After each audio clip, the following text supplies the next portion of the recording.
अस्सलाम वालेकुम जी। हाँ जी मैं अलीजा सहर। हाँ जी मेरे बारे बहुत सारिया अजकल गल्लां बातां हो रही, बहुत ज्यादा मैनू भंडिया जा रहा वा। सारी इस बारे मैं डिटेल नाल बनाउण लगी हाँ। सारा डिटेल नाल तुहानूं दसांगी। जिहड़ा बंदा वा उहदी डिटेल भी मैं मैंशन करांगी। जद नाची पैना, जद नंगा ही कर छड्डिया ना ते घुंड ज्यादा ते हाँ जी जिद्दन ना 3 दिन पहला मैनू पता लग्या ना ते रात 11 बजे सुबह उस वक्त मैं साइबर क्राइम गई मुल्तान। सवेर तो शाम तक मैं उत्थे रुली, मेरा फुल तावन किया गया, मैनू फुल सपोर्ट किया गया, लेकिन उनके बारे ना सख्त एक्शन नहीं लिया गया। उत्थे च उनकी डिटेल कड्डी गई, उनकी काड़ा की डिटेल कड्डी गई। मैं सारिया उनकी तस्वीरां डिटेल जो उत्थे निकली गई मैं सारी मैंशन कर दी है। सही है ते ओ काड़े दा हैगा कतर विच बैठा।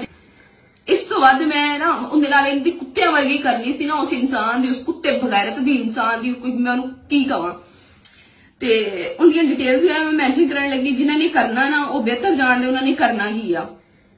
और काड़े दा हैगा कतर विच जाके बैठा हैगा वा, आर्मी च है सी, उथों भी निकल गया ते उहदे नाल गल होई। उन्होंने साइबर क्राइम वाले ने डिटेल कड्डी, उहदे नाल गल हुई। कहंदा मैं एडिट जरूर की है लेकिन मैं अपलोड नहीं की हैगी ते ना बाकी जड़ा ना मैं अपनी मेहनत की, मैं अपनी मेहनत नाल कामयाब हुई। 2017 दी मैं लगी हुई हूं। हुण तुसीं खुद देख लो कि सन केड़ा जा रहा। मैं इन्नी मेहनत की, कुत्ते बिल्ले बकवास मारन दे हैगे आ, जेड़े सपोर्ट करन दे उन्होंने जी बहुत ज्यादा रिस्पेक्ट इज्जत जी, उन्होंने बहुत बहुत ज्यादा शुक्रिया।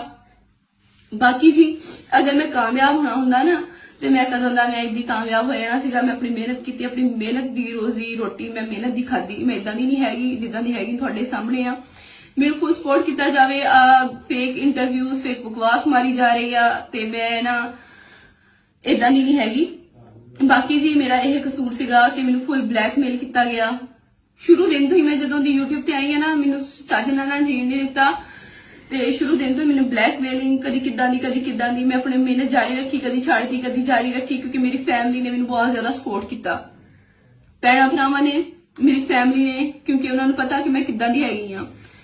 बाकी जी उस बंदे दी सारी डिटेल्स वगैरह मैंशन है जी इस वीडियो दे विच। तुसीं बेहतर जान लो कि तुसीं की करना। पाकिस्तान च हुंदे जिद्दां कि मैं तुहानूं दस्सिया कि मैं छड्डना कोई नहीं सी। हुण जे नेक्स्ट बंदा कोई मेरी वीडियो मेरा लिंक कुछ भी लगाउंदा ना ते नेक्स्ट वीडियो उन्हां दी होएगी कोई बकवास मारदा ना फेक जी। अलीजा फिल्मां विच जी आउणा चाहुंदी सी, उहनूं मशहूर होने दा बहुत शौक सीगा। उहनूं जी जिहड़ा ना मशहूर होने का बहुत शौक सीगा। वो कहती बहुत ज्यादा गंदी बकवास मारी गई है मेरे बारे च ते नेक्स्ट वीडियो जी उन्होंने मुतलिक होएगी जो बकवास मारनगे मेरे बारे च। बाकी जी मैं बहुत ज्यादा सबर किया लेकिन ये दुनिया ना सबर करने वाले ना जीण नहीं दिंदी हैगी ते हुण तुहानूं पता कि तुसीं बेहतर की करना। जदों कहंदे आ ना जिद्दां मैं कहा वा कि नाची पै तूं घुंड काला, जदों नंगा ही कर छड्डिया ना ते शर्म कादी ते मैं रोड उत्ते निकल आउणा। हुण बहुत हो गया, बहुत मैं ना इदा थोड़े को एक्सपेक्ट नहीं किया सीगा कि मेरे नाल तुसीं इदा करोगे।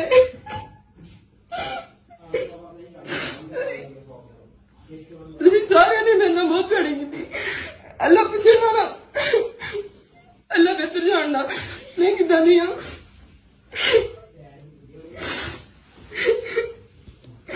अल्लाह बेहतर जानदा मैं किदां दी हैगी हां।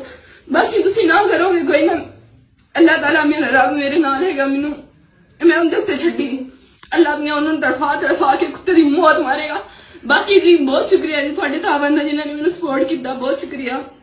बाकी जी बहुत शुक्रिया जी, अल्लाह हाफिज। हाँ जी तुसीं जिहड़ा ना मैनू इस नौबत तक पहुंचा दिता वा कि मैं खुद मार जावां। सारे ही चाहुंदे आ जी खुदकुशी दी बड़ियां खबरां चला रहे हो, या मैं खुद मार जावां या अपनी फैमिली मार छड्डा, खानदान अपना मुका छड्डा। लेकिन मैं जो हैगी हां तुहाडे सामने आ, मैं जी इदां दी नहीं हैगी ते मैं डट के मुकाबला करांगी। ते बाकी जी मैनू ना तुहाडे तो बहुत ज्यादा उम्मीदां है कि मैनू फुल सपोर्ट करो ते हेल्प करो, मेरी रिपोर्ट करो जो भी लग रही है ना कि उन्होंने शेयर करो, फुल रिपोर्ट करो, मेरे नाल ना खड़े हो, मेरा साथ दो जी। बहुत